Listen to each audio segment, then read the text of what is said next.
Yana bir sehrgar bilan xayrlashamiz. Modrich. Uning nomini eshitganda birinchi bo'lib xayolingizga nima keladi? Masalan, Zidandan o'sha mashhur fint, Iniestadan ajoyib aylanib olish yoki finaldagi gol, Zlatandan allambalo gol. Uni nima deb eslaysiz? Modrich deganda birgina harakati emas, juda ko'p ajoyib o'yinlar xayolga keladi. Bu xuddi Google'dan bir narsani so'raganingizda juda ko'p informatsiya chiqaradigandek gap. O shunaqa miyani sun'iy intellektga aylantira oladigan futbolchi. Hatto undagi rang-baranglik Messi va Ronaldoda yo'qdek. Balkim shu sababli ham shu ikki dahoning eng yaxshi davrlarida u oltin to'pni olgandir. Oyoqning har qanday qismidan ajoyib uzatma qila oladigan inson. Bermud uchburchagidagi eng mehnatkash yigit desak ham adashmaymiz.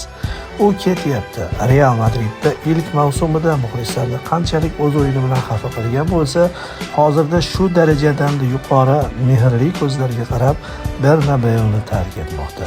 Bilasizmi, hatto uni ashaddiy Barselona muxlislari ham yoqtirishadi, hurmat qilishadi kamida. Shunday. Futbolga mehri bor har qanday odamning qalbidan joy ola bilgan futbolchi. O'z soch turmagiga qanchalik sadoqatli bo'lgani kabi, o'z klubi va futboliga shunchalik sadoqatli qoldi. U yana bir mavsum Real Madridda qolishni istagandir, lekin hozir ham ayni vaqtdek hisoblanadi.